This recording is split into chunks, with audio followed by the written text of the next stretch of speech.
At our family Christmas dinner, they told me, "You can eat out in the car." My brother grinned and said, "Why waste a seat on you?" I glanced around. Everyone else had a spot at the table, even my cousin who once stole from me. So I grabbed my gift, looked at my brother, and said, "Check under your plate." Then I walked out and shut the car door behind me. Mom started calling and Dad came running out. What happens when the very people who are supposed to be your safe harbor actively push you out into the cold? I'm Chloe, and this Christmas, my family didn't just forget a seat for me at the dinner table. They explicitly told me I wasn't even worth one. The air, thick with the comforting aroma of roast turkey and the faint, nostalgic strains of Christmas carols, usually promised warmth and belonging. But as I stood on my parents' doorstep, a perfectly wrapped gift and a homemade apple pie clutched tight, a different kind of chill was already seeping into my bones. Despite years of simmering tension, a hopeful part of me believed this Christmas might finally be different. I certainly never imagined ending up back in my car, tears streaming down my face, after my brother Ethan smirked and asked why they'd waste a seat on me. Growing up as the middle child, squeezed between Ethan, who was 37, and Maya, who was 31, taught me early that family dynamics are rarely fair. From the moment Ethan was born, he was the undisputed golden child in my parents, Robert and Eleanor Vance's, eyes.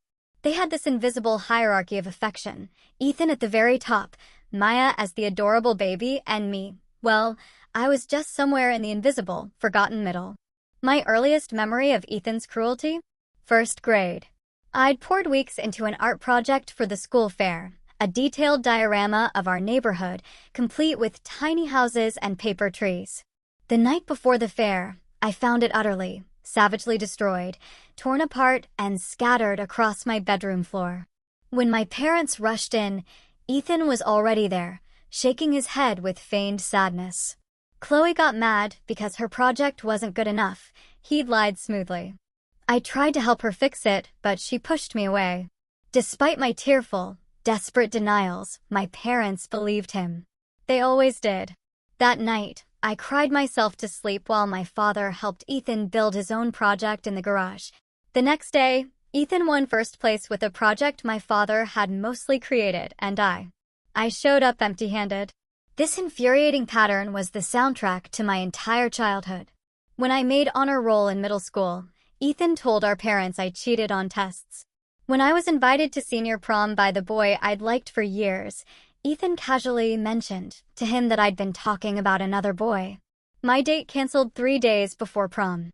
3 days.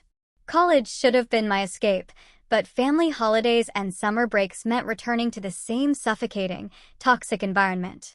During my sophomore year, I brought home Noah, my first serious boyfriend. Ethan spent the entire weekend telling embarrassing, mostly fabricated stories about me. Noah broke up with me a week later. Another relationship sabotaged. After graduation, I landed a position at a prestigious architectural firm in the city. At family gatherings, whenever I dared to share my accomplishments, Ethan would interrupt with his own news, or just change the subject entirely. If I designed a new office building, Ethan had just closed a bigger real estate deal. If I received a promotion, Ethan had just acquired a new investment property.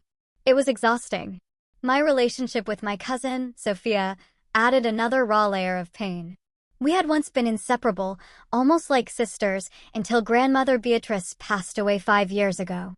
Grandmother Beatrice had always promised me her antique silver locket, a family heirloom passed down through generations. She'd told me stories about it throughout my childhood, explaining how it had traveled from Ireland with our ancestors during the potato famine. The day after Grandmother's funeral, I went to her bedroom to collect the locket, only to discover it was gone. Later that day, I spotted it around Sophia's neck. When I confronted her, she claimed Grandmother Beatrice had given it to her privately. Despite knowing this was a lie, I knew it was a lie. My family sided with Sophia. My mother suggested I was confused by grief, while my father told me not to make a scene at such a difficult time. Every family gathering since then, Sophia has worn that locket, a constant, glittering reminder of what was stolen from me and how little my family valued the truth when it came from my lips. Last year had been particularly difficult. I received a significant promotion at work, becoming the youngest senior architect in my firm's history. I purchased a beautiful apartment in the city with a view of the park. I was even featured in an architectural magazine for my innovative sustainable design concepts. Yet, at Thanksgiving dinner, my family spent the entire meal discussing Ethan's new vacation home and Maya's wedding plans. My promotion was mentioned only in passing, my mother quickly changing the subject to ask Ethan about his golf game. After that Thanksgiving, I started seeing Dr. Hayes, a therapist who specialized in family trauma. Our sessions helped me recognize the insidious patterns of manipulation and emotional abuse I had, for so long, normalized. Dr. Hayes gently suggested I set boundaries. Perhaps even take a break from family gatherings until I felt stronger. But they're still my family, I had insisted, tears in my eyes. If I could just make them see me, really see me, maybe things could change. Dr. Hayes' expression had been sympathetic but doubtful. Sometimes the family we choose is more important than the family we're born into, she'd said softly. Still, I decided to try one more time.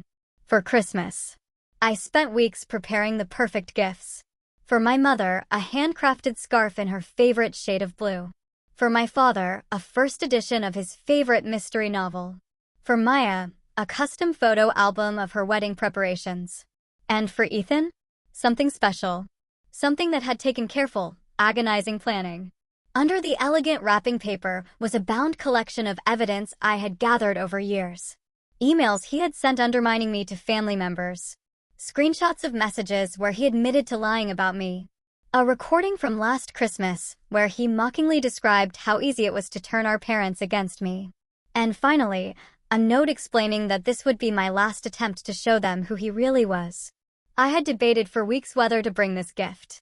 Dr. Hayes had warned me that confrontations rarely changed deeply entrenched family dynamics, but some desperate part of me needed to try to make one final stand before potentially walking away forever.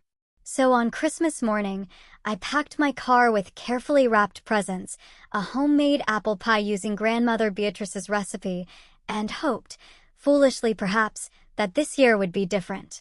I drove to my parents' suburban home with butterflies in my stomach, rehearsing what I would say if Ethan started his usual tactics. What I never prepared for was being told I wasn't even worthy of a seat at the table.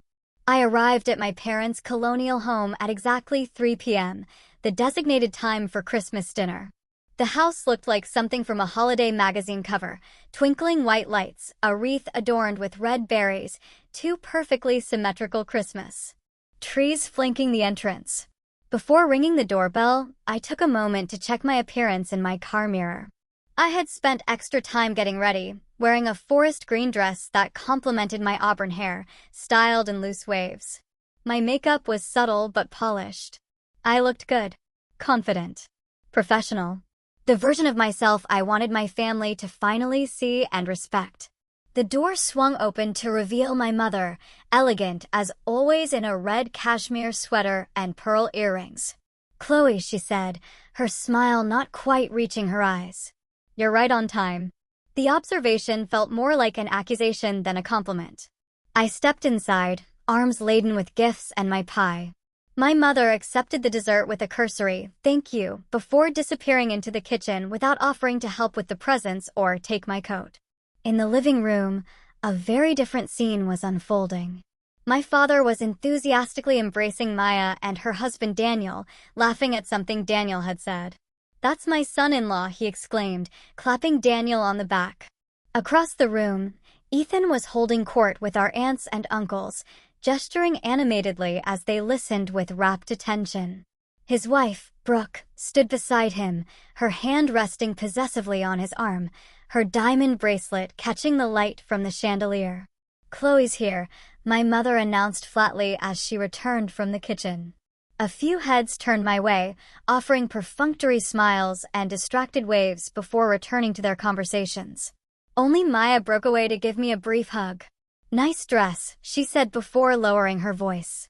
"Just so you know, Mom's been stressed about dinner all day, so maybe don't bring up work stuff. Last time you talked about your promotion, she had a migraine for 2 days." Before I could respond, Sophia entered the room with her new boyfriend. "Everyone, this is Caleb," she announced.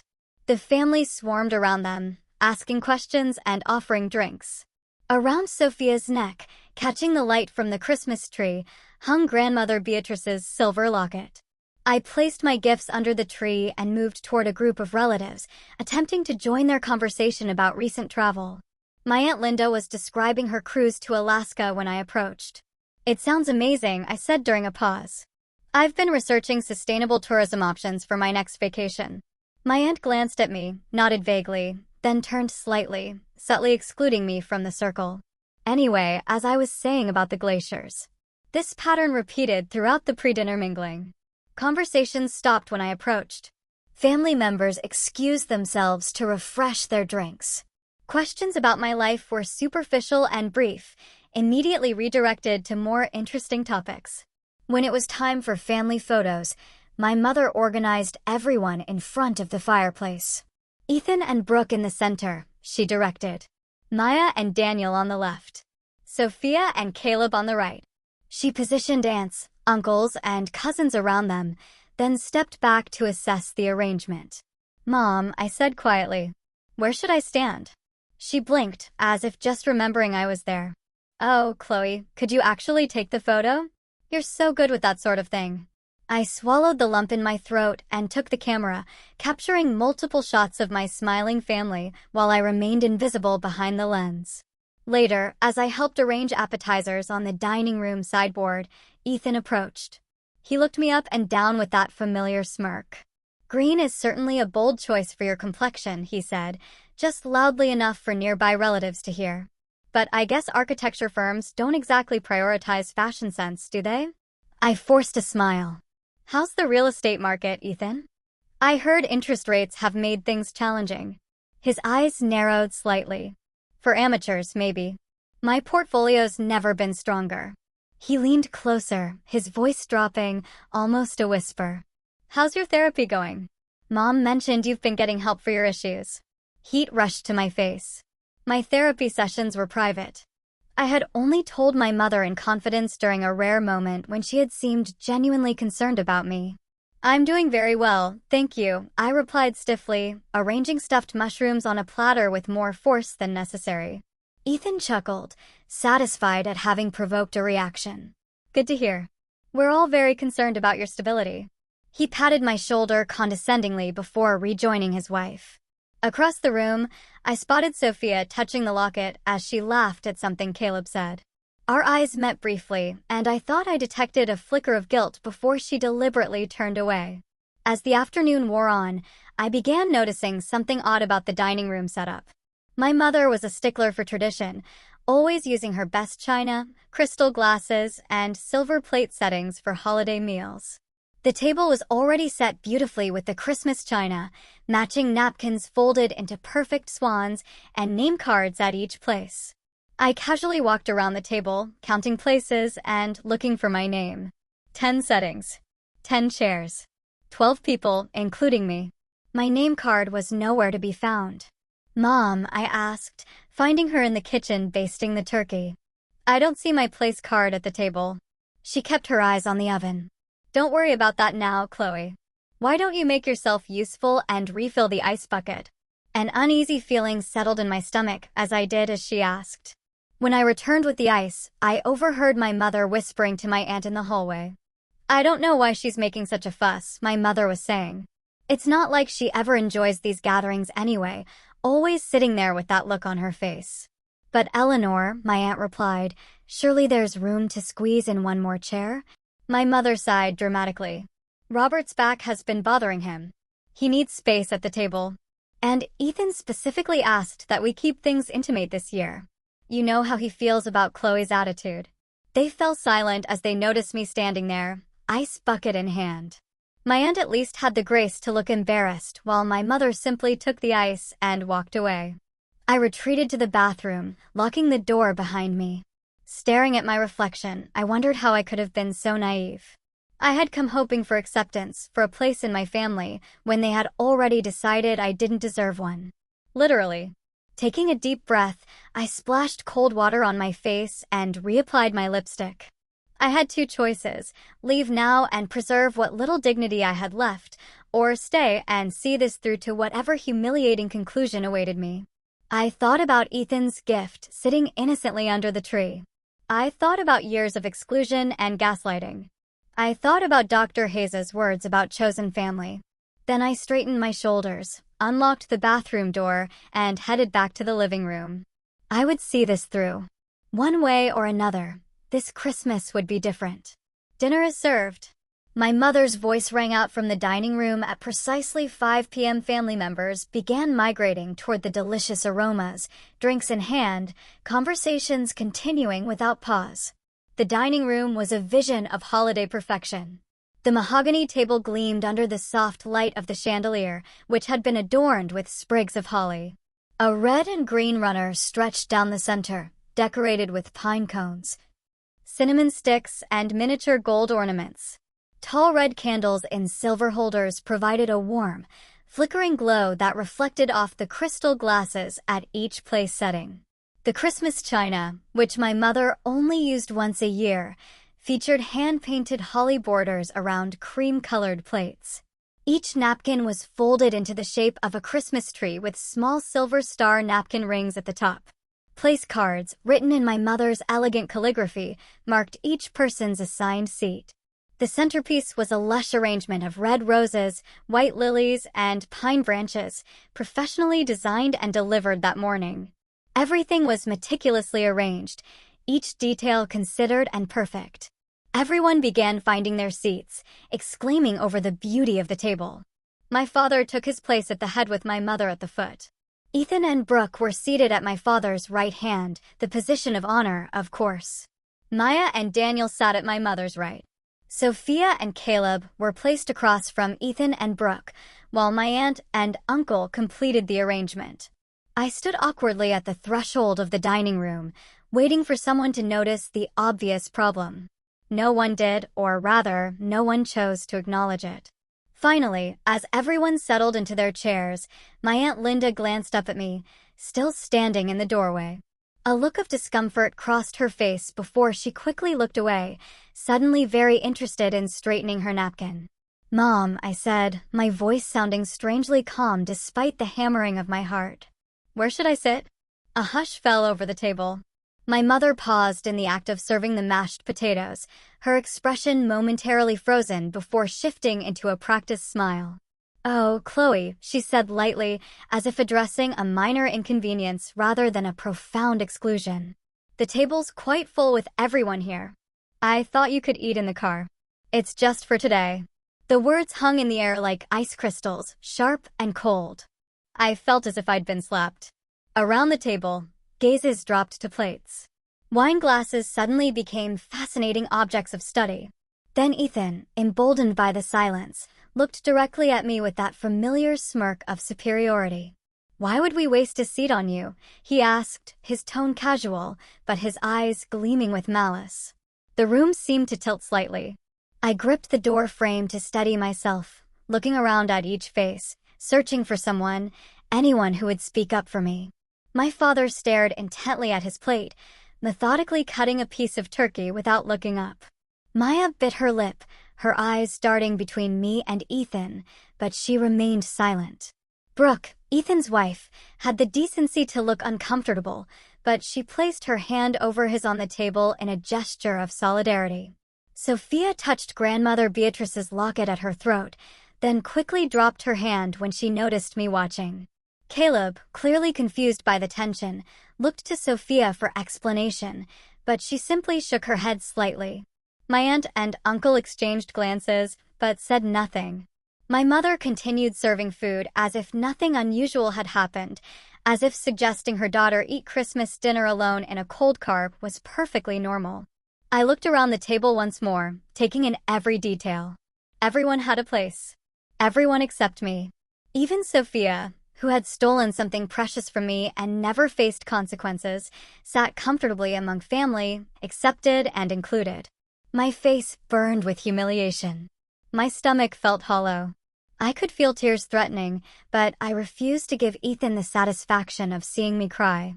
Instead, I took a slow, deep breath, feeling something shift inside me. For years, I had sought approval from these people.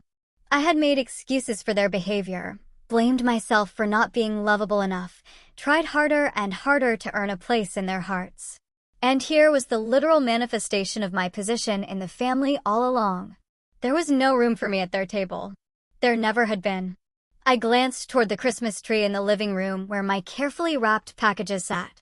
Among them was Ethan's gift, the one I had debated for weeks about giving, the one that contained evidence of years of manipulation and cruelty.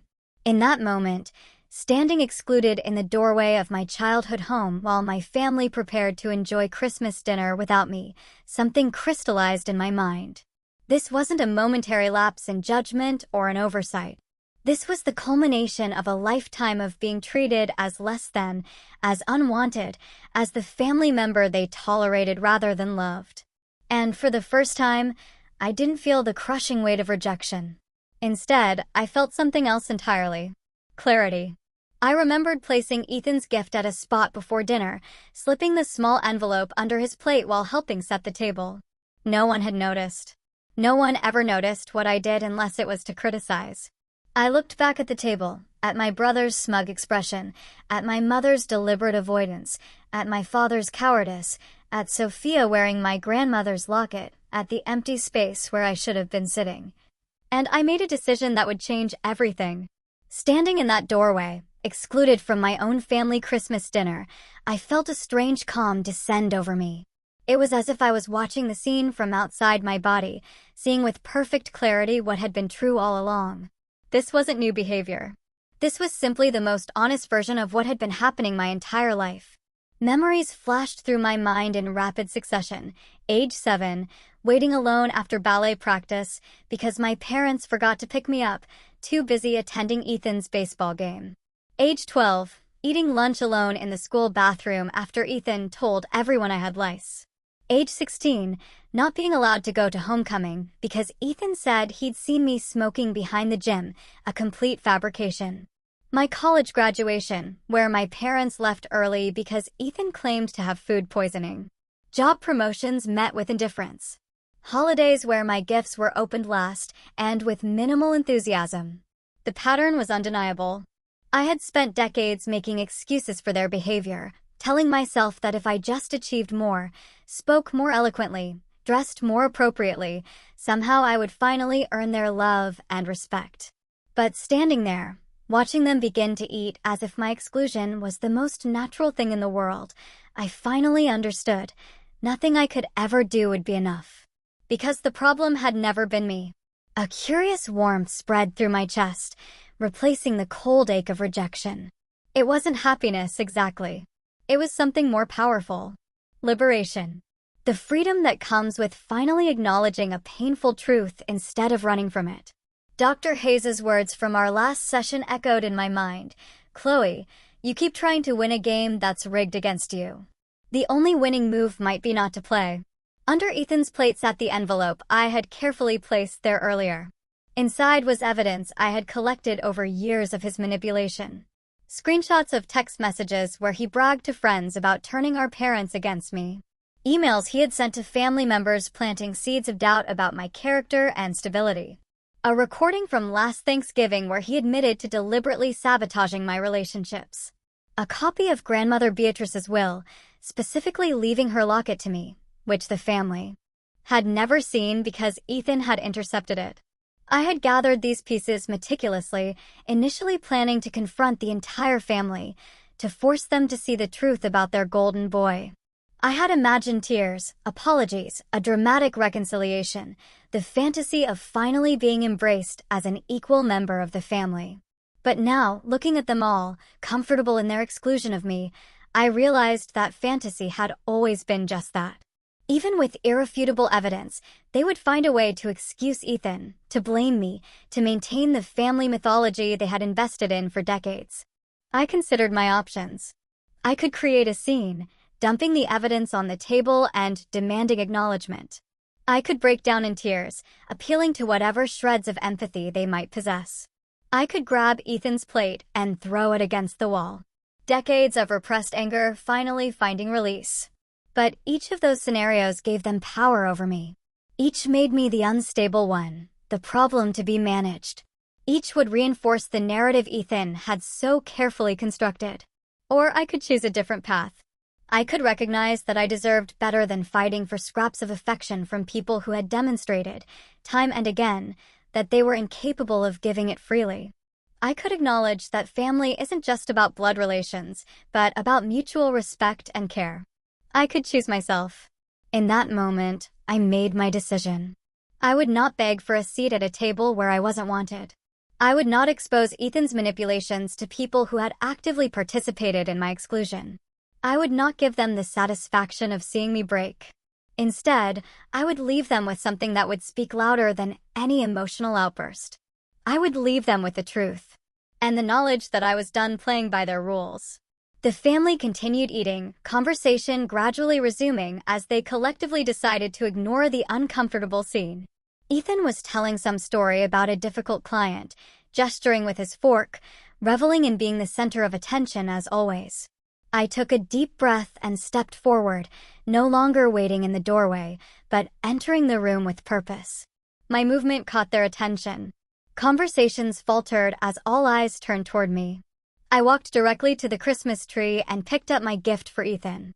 The room was utterly silent now, everyone watching with a mixture of confusion and apprehension. With measured steps, I approached the table, the wrapped package in my hands. I stood directly behind Ethan's chair, feeling a strange sense of power as he had to twist awkwardly to look up at me. For once, I was the one looking down at him. The dining room fell silent as I stood behind Ethan, gift in hand. My heart pounded, but my voice remained steady when I finally spoke. "Ethan," I said, my tone calm and clear. "I brought something special for you this Christmas." His expression shifted from annoyance to wariness. He knew me well enough to sense something had changed, that this wasn't the same Chloe who typically absorbed his cruelty with quiet hurt. "Can it wait until after dinner?" my mother interjected, her voice strained. "We've just started eating." "No," I replied simply. "It can't." I placed the elegantly wrapped box beside Ethan's plate. The paper was silver with subtle snowflakes, tied with a blue ribbon that matched his eyes. Eyes that now regarded me with suspicion. "What is this?" he asked, not touching the package. "Open it," I suggested. "Or don't. But either way, check under your plate." Ethan's face paled slightly. His hand moved instinctively to the edge of his plate, but he hesitated. "What are you talking about?" my father demanded, finally finding his voice. "Chloe, you're disrupting dinner." "I'm disrupting dinner," I repeated, a small, bitter laugh escaping me. "Not the fact that you've all decided I should eat in my car. Not Ethan suggesting you'd be wasting a seat on me." Uncomfortable glances were exchanged around the table. Maya looked down at her lap. Sophia fidgeted with her napkin. "You're being dramatic," Ethan said, attempting to regain control. "It's just seating arrangements. Not everything is about you." "You're right," I agreed. "It's not about me. It's about you, Ethan. It always has been." I gestured toward his plate. "Go ahead. Look underneath." Something in my tone must have unsettled him because Ethan actually pushed back his chair slightly. With obvious reluctance, he lifted his plate, revealing the cream-colored envelope beneath. The table watched in intense silence as he opened it and removed the contents. His face, always so controlled, so practiced at projecting confidence, visibly shifted as he scanned the first page. Color drained from his cheeks, then rushed back as anger replaced shock. "What is this?" he demanded, his voice tight. "The truth," I replied simply. "Something this family isn't particularly familiar with." His eyes darted back to the papers, then up to me, then around the table. For perhaps the first time in his life, Ethan Vance was speechless. "What is it?" my mother asked, stretching to see across the table. "Nothing," Ethan said quickly, attempting to stuff the papers back into the envelope. "It's evidence," I said calmly. "Screenshots of texts where Ethan brags about turning you against me. Emails where he undermines me to family members. A recording from last Thanksgiving where he admits to lying about me for years." Brooke, Ethan's wife, frowned and reached for the envelope. "Let me see that." Ethan pulled it away from her. "It's nothing. Chloe's making things up as usual." "Am I?" I asked. Then why are you hiding it? If I'm lying, show everyone. Ethan's jaw clenched. He knew he was caught. There's also a copy of Grandmother Beatrice's will, I continued, looking directly at Sophia. The one specifically leaving her locket to me. Sophia's hand flew to the locket around her neck. I didn't. She gave it to me, she stammered. No, she didn't, I said firmly. Ethan told you I didn't want it. He intercepted the will and convinced you that Grandmother had changed her mind. Sophia turned to Ethan, confusion and betrayal dawning on her face. Is that true? Ethan stood abruptly, his chair scraping loudly against the hardwood floor. This is ridiculous.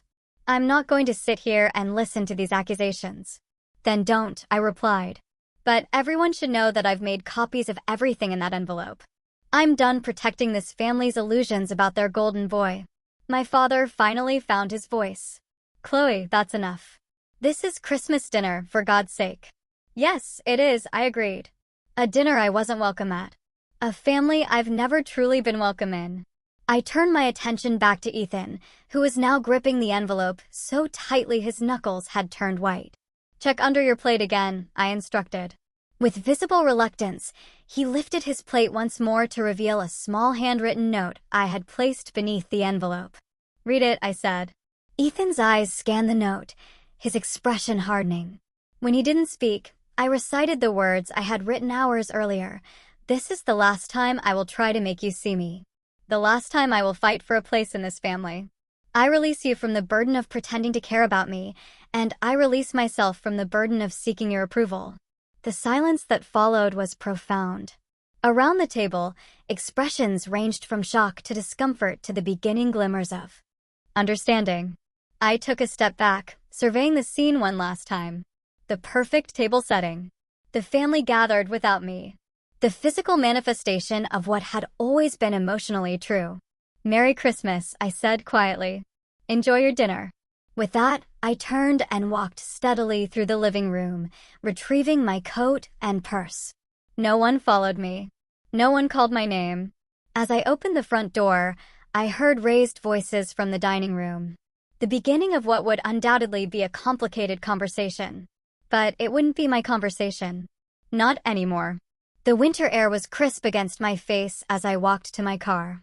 Snow had begun to fall while I was inside, dusting the world with a clean white blanket. I sat behind the wheel for a moment, watching the snowflakes swirl in the glow of the porch light. Then I started the engine, closed the car door behind me, and drove away from the house I'd grown up in, feeling lighter than I had in years. I checked into the Parkview Hotel 20 minutes after leaving my parents' house. It was one of the few places open on Christmas, catering to travelers and, apparently, family outcasts like myself. The lobby was decorated with tasteful holiday decor, a large tree twinkling in the corner, and soft carols playing through hidden speakers.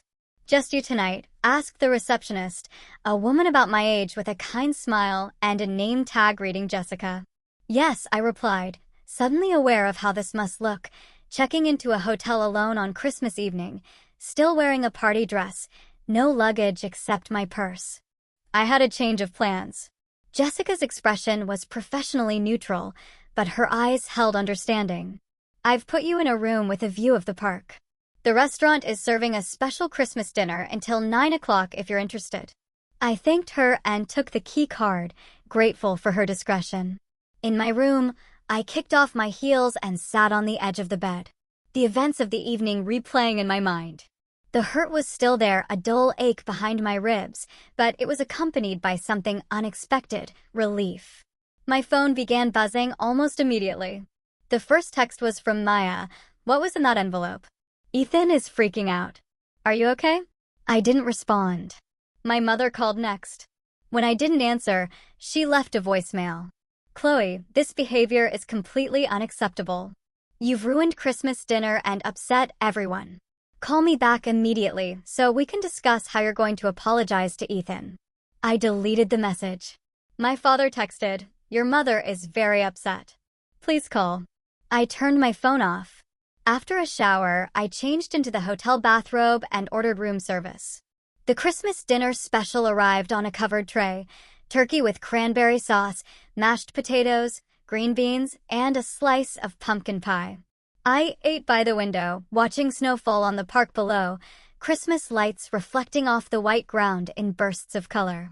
It wasn't how I had imagined spending Christmas evening, but there was a strange peace in the solitude. No walking on eggshells. No bracing for Ethan's next barb. No pretending that everything was fine when it so clearly wasn't. I turned my phone back on around 9, bracing myself for more messages.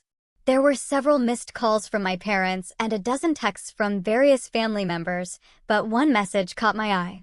It was from Sophia. Can we talk? Not about the locket. About Ethan.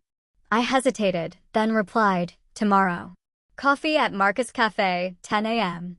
The next morning, I woke early, ordered breakfast to my room, and spent time journaling about the previous day. A practice Dr. Hayes had encouraged. Writing down the exclusion, Ethan's cruelty, and my decision to walk away helped solidify my resolve. This wasn't a momentary emotional reaction. It was a necessary step toward healing.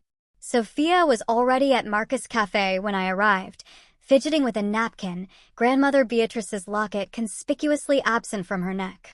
She looked up as I approached, her expression a mixture of guilt and nervousness. "Thank you for coming," she said as I sat down across from her. "Why did you want to see me?" I asked, not unkindly, but not offering any easy absolution either. Sophia took a deep breath. "After you left, everything fell apart. Ethan tried to destroy the papers, but Brooke grabbed them first. She read some of it out loud." Sophia's eyes met mine. "Is it true that he told you I was making fun of your dress at Cousin Bet's wedding?" I nodded. "And that you said my career was just a hobby until I found a husband?" "I never said that," Sophia whispered. "I've always admired your work. I tell people my cousin is this amazing architect who designs sustainable buildings. And I never said you were too unstable to handle grandmother's locket," I replied. "That was Ethan, too." Tears filled Sophia's eyes. "He played us against each other all these years. We talked for 2 hours, unraveling years of misunderstandings and manufactured conflicts." Sophia revealed that after I left, Brooke had confronted Ethan about other messages in the envelope, including texts to a woman who wasn't her. The Christmas dinner had devolved into multiple arguments, with Ethan eventually storming out, Brooke following in a separate car. "Your mom kept saying you were exaggerating, but your dad actually stood up to her," Sophia said, sounding as surprised as I felt. "He said they'd been enabling Ethan for too long. I've never seen him like that." When our meeting ended, Sophia handed me a small gift box. Inside was Grandmother Beatrice's locket. "It was always meant for you," she said simply. "I'm sorry it took me so long to return it." Over the following week, my phone continued to light up with messages. My mother's moved from demanding apologies to increasingly desperate attempts to maintain the status quo. "We can put this all behind us if you'll just talk to Ethan. Families have disagreements, but we need to stick together. You're overreacting to a simple misunderstanding about seating." My father, surprisingly, took a different approach. His initial messages asked me to call my mother, but gradually shifted. "I've been thinking about what happened," he wrote 3 days after Christmas. "I didn't handle things well. I should have spoken up." Maya called me on New Year's Eve. "Ethan and Brooke are getting divorced," she said without preamble. She found more messages on his phone. "It's a whole thing." "I'm sorry to hear that," I said, and meant it. Brooke had never been unkind to me. Just distant. "Are you?" Maya sounded surprised. "After everything he did, his marriage failing doesn't fix anything," I replied. "It's just more pain." Maya was quiet for a moment. "I should have said something at dinner. When Mom told you to eat in the car, I knew it was wrong, but I didn't speak up." "No, you didn't," I agreed, not offering easy forgiveness. "Can we have lunch sometime?" she asked hesitantly. "I'd like to try to be a better sister." I agreed to think about it. The most surprising communication came from my Aunt Linda, who had always been firmly in my mother's camp. She sent a handwritten card that arrived a week after New Year's. "What happened at Christmas dinner made me reflect on how we've all treated you over the years," she wrote. "I've been complicit in allowing Ethan to control the family narrative. I want to apologize and hope that someday you might give me a chance to know the niece I've never properly appreciated." Not everyone reached out. My mother's messages grew less frequent, then stopped entirely when I didn't respond. Several aunts and uncles maintained radio silence, presumably picking sides with my mother or simply avoiding the drama. Ethan never contacted me directly, but I heard through Maya that he was attempting damage control, alternating between painting me as mentally unstable and admitting to some exaggerations, while minimizing their impact. 2 weeks after Christmas, I had my regular session with Dr. Hayes. I told her everything, from the dinner exclusion to the envelope to the aftermath. "How do you feel about your decision now?" she asked. I considered the question carefully. Sad, I admitted, but not regretful. It feels like mourning something that never really existed in the first place. "And what about moving forward?" she pressed. "Have you thought about what kind of relationship, if any, you want with your family?" I think I need time," I said slowly. "With some of them, like Maya and my dad, maybe there's a path forward with better boundaries. With others, like my mother and Ethan, I don't know if there's anything healthy possible there." Dr. Hayes nodded. "That's a very insightful perspective. Healing family relationships doesn't always mean returning to the same dynamics. Sometimes it means creating entirely new ones with clear boundaries and expectations. And sometimes it means recognizing that certain relationships may never be healthy for you." As January turned to February, I began establishing those new boundaries. I agreed to occasional lunches with Maya, with the understanding that she wouldn't relay information back to our mother or Ethan. I had one careful phone call with my father, who apologized again and asked if we could meet in person soon. I told him I wasn't ready yet. Sophia and I began rebuilding our relationship, discovering that without Ethan's interference, we actually had much in common. She invited me to her apartment for dinner, where she displayed grandmother's photo in a prominent place. "I want to remember who she really was," Sophia explained. "Not the version of her that Ethan created to divide us." I maintained my distance from my mother and Ethan. It wasn't easy. There were days when I doubted myself, when old patterns of thinking suggested that I was being too harsh, that family should forgive anything.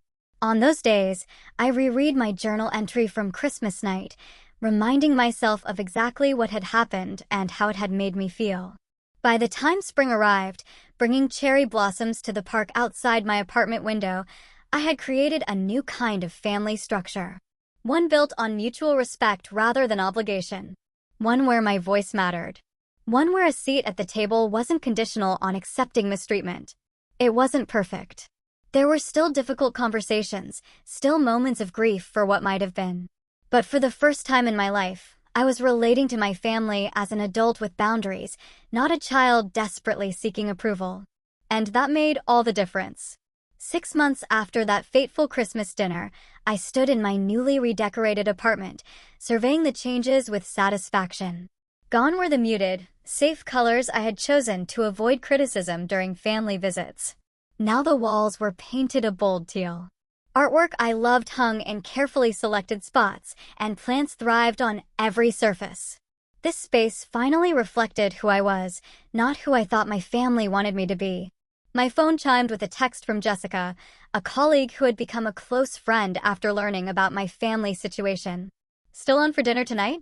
Marcus is making his famous lasagna." I smiled and confirmed. Thursday night dinners with Jessica and her husband had become a cherished ritual, part of the chosen family I had built in the months since Christmas.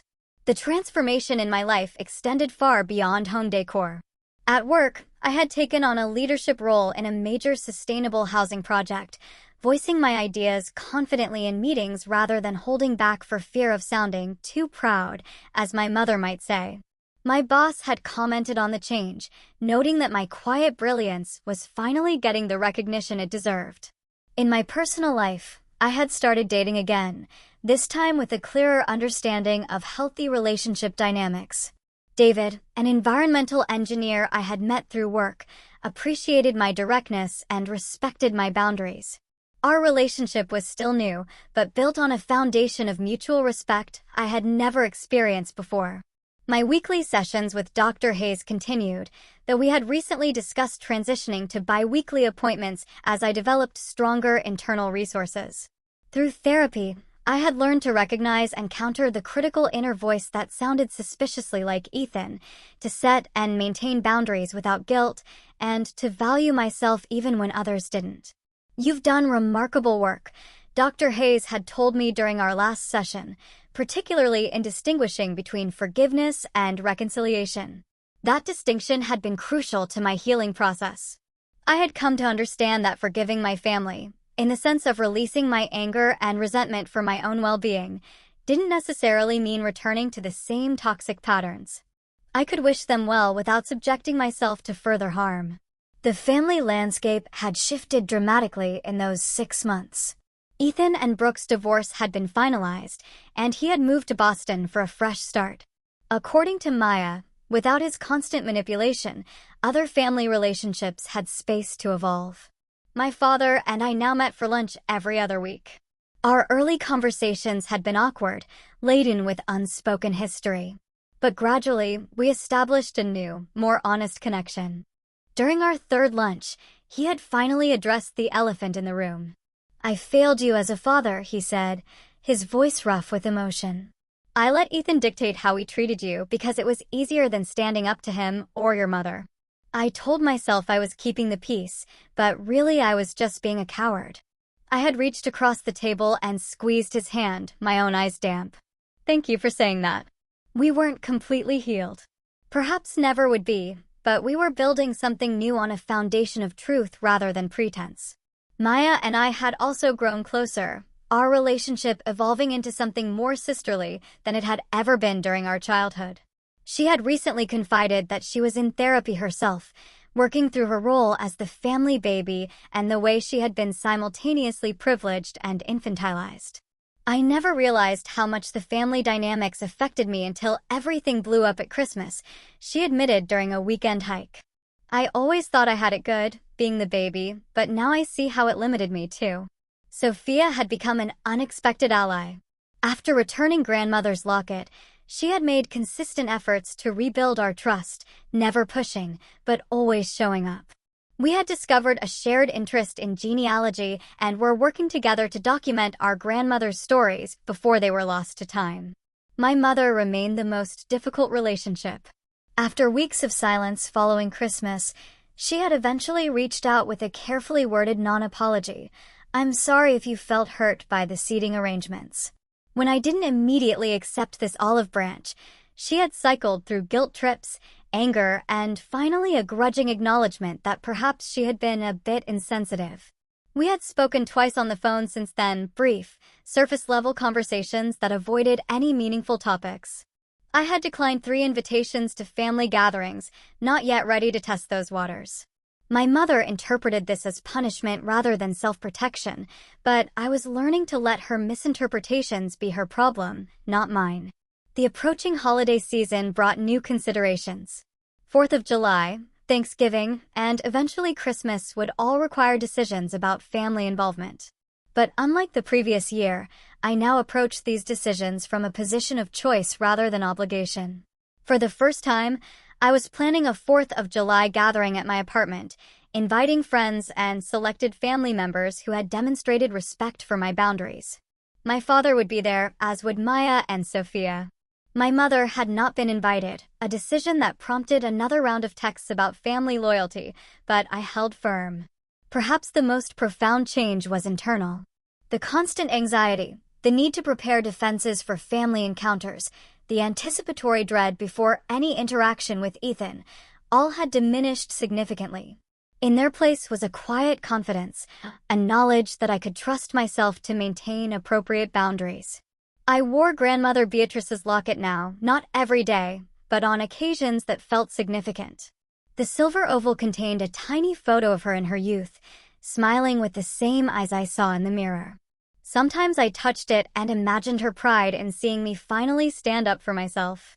One evening in early summer, I sat on my balcony watching the sunset, my journal open on my lap. I had developed a habit of reflecting on my progress, noting moments of growth as well as challenges. That night, I wrote, "I used to think family was something you were born into, a fixed constellation you had to navigate regardless of how it made you feel. Now I understand that family, real family, is built on actions, not blood." It's created through respect, kindness, and mutual support. Some of my blood relatives have earned a place in this new definition of family. Others have not, and that's okay. The most important lesson I've learned is that I don't need to set myself on fire to keep others warm. My worth isn't determined by my family's recognition.